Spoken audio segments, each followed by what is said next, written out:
Ezekiel 25 to 39. Let's do it.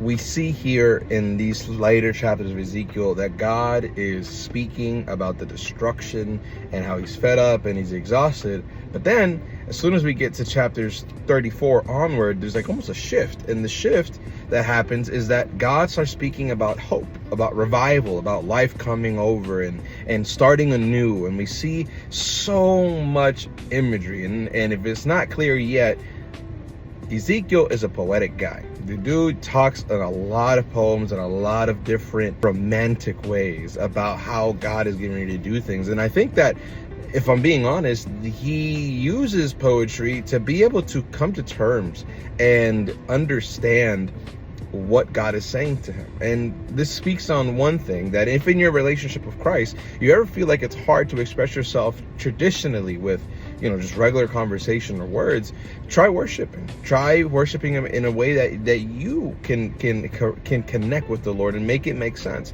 Now, I'm not telling you to go crazy and run around in the streets and setting fires and things like that. No, do things that are in alignment with what we see in Scripture. Another cool thing that we see in these later chapters is that a lot of famous chapters being spoken on these later ones. We see the day star in the sky, and how brightly you glowed. And if you know anything about that, or you have history in the gospel of what that chapter might be about, I want to remind you that commentary isn't doctrine and theology isn't the inspiration of Scripture in itself. And so we have to remember that Scripture is Scripture. We're going to let Scripture speak for itself. And if Scripture doesn't teach something, then we're not going to pursue it. We're just going to focus on what matters.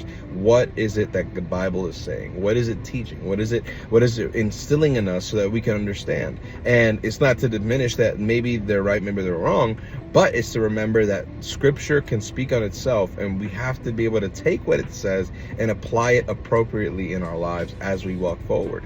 And we see that even with the story of the dry bones, right? The story of the dry bones coming to life and how God was speaking that. Well, there's so many different interpretations that we can grab from this and to be inspired and pursue revival in our body. We look at the overarching message of these chapters, we see that God is trying to show us there is still hope for humanity. There is still hope for Israel. And it's not just Israel anymore. Now he's looking to the scope of humanity and how he's going to redeem them and save them and heal them, and how he's going to send out his Spirit, and that he's going to do a heart transplant and remove their heart of bitterness and callousness and change it for a heart that is tender and receptive to him. Just remember that if you are in a place where you have community, talk about these things in the Scripture. Ask your questions, because the more questions you ask, the more understanding you can get, and the more ways you can find to not just honor God, but to live for God. That's all I have for you guys today.